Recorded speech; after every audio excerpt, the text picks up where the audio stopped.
where we continue to meet the members of the Baltimore Ravens draft class and the newest players. And joining us now here on GCR, he is a defensive lineman out of Virginia Tech. He is Ravens' 6th-round pick, Aeneas Peebles, and he is with us here on GCR. Aeneas, it's Glenn in Baltimore. It's great to chat with you, man. Thank you so much for taking the time, and congratulations. Man, I appreciate you. Hey, first of all, let me get it out of the way, right? Because we were talking about it before you and I were on the air. Where did Fub come from? And like, if someone's a friend of yours, do they call you Aeneas or do they call you Fub? Yeah, no doubt about it. I mean, well, first I'll start where it came from. So, growing up, I was a fat and chubby baby. So, my parents just named me Fubby. So, the nickname Fubby stuck around for a while. And then, as I got older, it just got shortened to Fub, as all nicknames do. And, just from there, it just stuck, everybody I know close to me, always calls me Fub, like I said, I rarely give my government name, and, unless I'm in, like, formal business meetings or, something formal. But, everyone around me and in my circle, they know me as Fub. All right. Well, then we might go with Fub if that's all. If that's okay. Yeah, man, that's fine. Fub, be able to be a part of it. I wonder how quickly, right? Like the disappointment of falling a little bit in the draft goes away when you get the call. It's the Ravens. When you show up, when you put the jersey on, when you like realize you're here. I'm sure you'll always have a little bit of that chip on your shoulder. But what's the line between, man, I wish it would have been in the 3rd round or a little bit earlier than that, versus, it doesn't matter, I'm here now? Yeah. Well, my camp and the people around me always just reassured me that it really doesn't matter. The only thing that a draft does is put you on different teams, and all it does is give you the money up front. And at the end of the day, that's not really what matters. That's not really the money that's going to stick around, or that's not the thing that's going to stick around with you the longest. It's going to be when you string together a couple of years and sign that second contract, and and win those Super Bowls. So at the end of the day, I just always kept faith in God, and then just belief in myself and my camp that the draft really isn't for that. It's to put players in the right places, and hopefully they can string together good careers. How much? So Are you aware of like the Ravens' history with guys that were drafted low or even undrafted guys? Like, I think there's maybe some irony. Michael Pierce retired at the end of last season, someone we were really close with, and he was undrafted and yet carved out a decade-long career starting and ending in Baltimore. Like, are you aware of that, and does that give you maybe some hope that, like, hey, it doesn't matter where I was picked. This is the franchise that knows if you're talented, you're going to be on the field. Yeah, no doubt about it. Like you said, with Baltimore's history of the lower round picks, and what they've done with undrafted guys, that just really speaks to Eric DeCosta and that whole program, and the Baltimore Ravens, just whole culture. They just know what they're doing. They're not just making picks just to make picks. They have a plan for their guys. And I'm just thankful that to be a part of a program that I think has a plan for me. That's awesome, man. He is Fub Peebles, and he is with us here on GCR. Fub, your family history, I think a lot of people become aware of it, right? Like, your grandfather played in the NFL. Your dad was also a football player, correct? Yes, sir. Was it always football for you? Like, did you always know that was the path? Were there other things that you were interested in? Like, what was your own thought process? Yeah, growing up, I played a lot of different sports. Whether that's basketball, baseball, football also. But yeah, I would definitely say that baseball and football were for sure my 1 and 2 A and B love. For sure. Once they started throwing curveballs, though, the baseball kind of dropped off a little bit. But but I'll just say this, they're lucky. They're lucky that it's not just all fastballs, or I might be contemplating playing another sport. Still pumping balls out of the park. Still at this point, if they were throwing them down the middle of the plate, you're going to turn them around and park them. No, no doubt about it, man. It'd be me and Bojack. No doubt about it. What was it about football? Was it, like maybe anything that you had learned growing up, or was it just your own like passion? What led you to like finding that love for football that's now carried you into the NFL? Yeah, no doubt. I like to say it's just, the contact and the violence. I kind of, baseball for sure isn't always contact sport, but, I've always just been kind of drawn to sports where, you can really put your hands on somebody, and growing up, football was just that outlet for me. It's just where I found my love and where I found my passion. And, it was one of those things where I didn't have to have anybody pushing me to, want to work at it or want to be great at it. I just loved it. You end up at Duke and then transfer to Virginia Tech. I guess take me through like how did it ended up being Duke? Then why did you want to be at Virginia Tech to wrap it up? And how did that maybe help you, at that final jump to getting to the NFL? Yeah, no doubt. So, coming out of high school, I wasn't really that high of a recruited player. I felt like I was high in the state rankings, but when it came to offers, I wasn't particularly the highest recruit. So, going through the camp circuit and things of that nature, I went to Duke. I went to Duke's football camp, and thankfully I did my thing. And Coach Ben Albert and Coach David Cutcliffe were there, and they saw something in me and they saw something great. So, I went there and I gave it all I had for the first 4 years of my career. I love that place. I love Duke University and everything about it. I have my degree from there. It's an amazing program. And then in my final year, once Coach Mike Elko departed, and then went a different direction, I decided that it was in my best interest for me to do the same. I went in the transfer portal and, I fell in love with Virginia Tech as soon as I heard Enter the Sandman. As soon as I heard it and Yo, saw how those guys play the game and that scheme, I just fell in love with it. can we talk about those scenes of Metallica playing at Lane Stadium last week? Like, bro, that was I, unbelievable, man. Unbelievable. I heard it was an earthquake. I Yeah, heard it the registered as an Richter scale earthquake. shaked, right? Like that's incredible, man. Like Yeah. that was so cool. You obviously you have an outstanding season at Virginia Tech, right? I'm sure you get sick of hearing people say, "Dude, if you were only like an inch or two taller, man, you'd definitely be."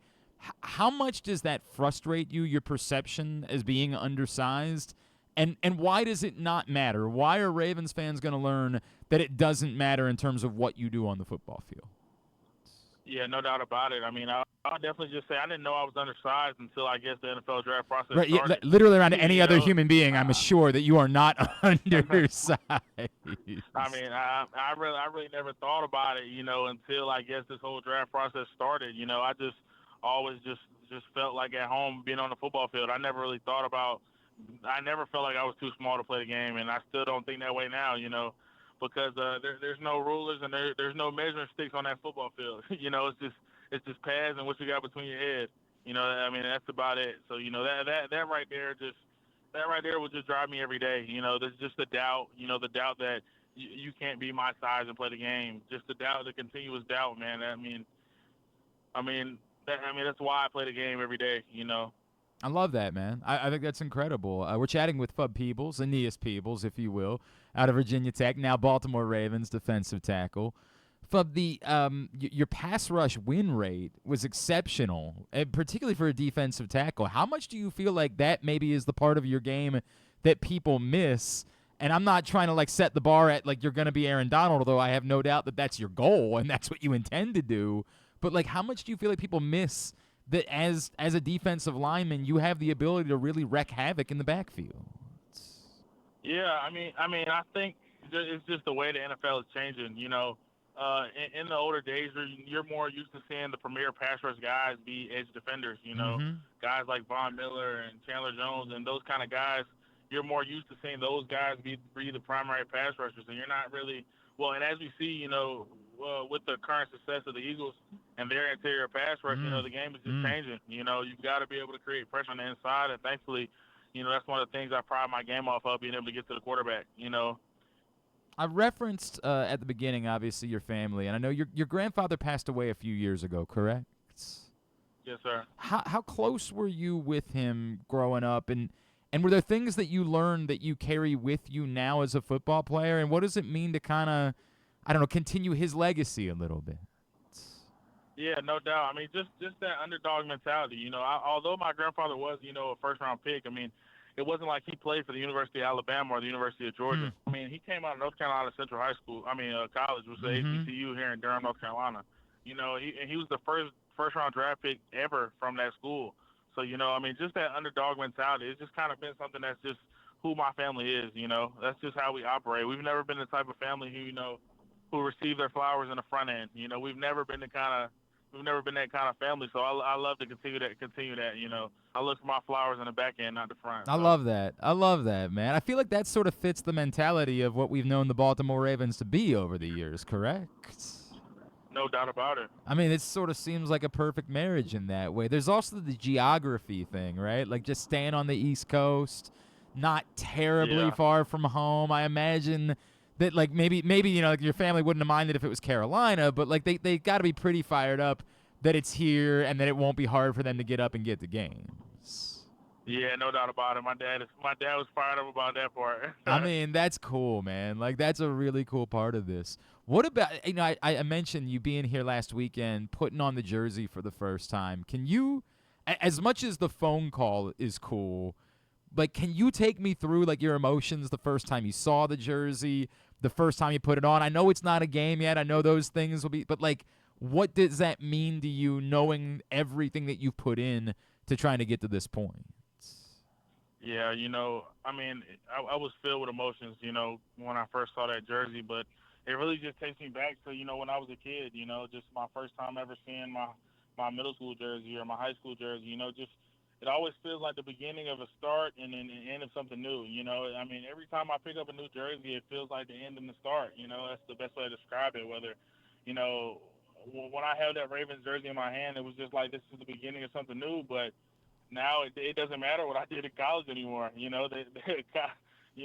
in college and doing whatever I did, the accolades I had has no bearing on what I do going forward. So it's a sad but also happy moment to know I'm elevating to the next level, but I also get a fresh slate to start on. I mean, and obviously with an organization like again, I know you would have been excited no matter what, but like this is the Ravens that we're talking about, right? Like this is Lamar No doubt Jackson. This about it. is all of those things. Like I'm sure there are a few guys that ended up in other places that are maybe a little bit of jealous of you that this was where you ended up.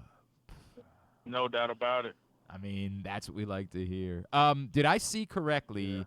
Your degree was in sociology, correct? Yes, sir. But you also had some interest in journalism. No doubt about it. That was my minor in my with my degree Where that I got from Duke, sociology and journalism. where did that come from, right? Like, why was that something that you were interested in? And we see it all the time now with like, particularly football players or all sorts of athletes that are kind of venturing into this world. And please be nice because I'd like to still have a job in a few years. But like, is that something that you've already thought about a little bit? Yeah, no doubt about it. That's definitely where I wanted to go with my career after I'm finished playing football. I mean, journalism has always been one of those kind of things that I've always been drawn to. I remember being a kid and just listening to the radio in the morning, going to school, and just being so fascinated with the different radio stations and loving the just the energy and just the excitement I could feel. That's cool. Over the radio. That's a skill set that you have to have. So going to Duke, I just felt like I just worked at it, and I fell in love with it. You know what drew me? Like when I was a kid, it was hearing the announcer that would read off. Like you're a different age, so I'll tell you, I'm in my early 40s. So like when I was growing up, we couldn't go to a website to find out if schools were closed. You had to listen to the radio every morning when it snowed Yeah. to find out if schools were closed. And like I wanted badly to be that guy. Like I just wanted to be the guy that was telling kids that they were gonna have off school that day. That was what drove me and got me interested in this thing. It's really cool to hear you say that. Like if it made me, could we hook it up that maybe you came over and did like a news report or something like that for us? Man, there's nothing I would love to do more. Oh, we're gonna I talk. would love to. Dude, we are going to talk about that. That would be an awful lot of fun to pull that off, man.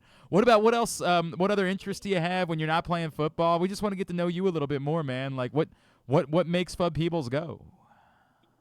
Yeah, no doubt about it. Fishing is another one Cool. of my passions. My mom is actually a professional fisherwoman. No. She started she started the first all black woman fishing team called the Ebony Anglers. Dude, So, how cool is that? Yeah. Have you heard about like I don't know? It's been a few years. So the Ravens actually have like a little kind of man-made lake at the facility. Did they tell you about that when you were there? Yeah, I saw it. Yeah, Are I did. you? I They saw it. they used to have like legendary fishing tournaments, right? Like they used to. It Really? used to be a big deal. There was a linebacker named Jarrett Johnson who was really good for years, and it was a big part of that. Man, I dig that, dude. Like that is a really. Are Yes, you sir. are you competitive when like are you the type? I would tell you that when I go fish, it's just about like the kind of serene nature of it. Like I'm gonna hang out, have some fun, maybe have a beer. If I catch a fish, cool. If not, my day's still gonna be all right. Are you, because of your mom, more competitive when it comes to fishing? I definitely will say she definitely sets the standard. You know, I mean, she sets the bar pretty high. You know, she's pretty elite at it. So you know, me and my dad are just constantly trying to reach her in that aspect. You know, we're just always trying to improve to get up to her level because I mean, she's took it and ran with it. You know, a simple pastime that me and my dad had, and you know, she got a hold of it and never looked back. So you know, the competition is within the family for sure. That's awesome, man. That is so cool. I love that, dude. That's really dope. Fub, I want to remind everybody. So on Twitter, it is at Aeneas, but take the N out and make it a 9, correct? Yes, sir. AE9 EAS. And then what about on Instagram? Same thing. Awesome. AE9 EAS. Dude, Yes, sir. really excited about having you here, and we're going to talk more about trying to have you over here to do some reports for us. I think that would be an awful lot of Please, fun, man. please do. Yes, sir. Fub, I can't wait. congratulations on being a Baltimore Raven, man. Thank you so much for spending some time with us this morning. Looking forward to getting to know you even more as we get closer to the season, all right? Man, no doubt about it. I appreciate you having me.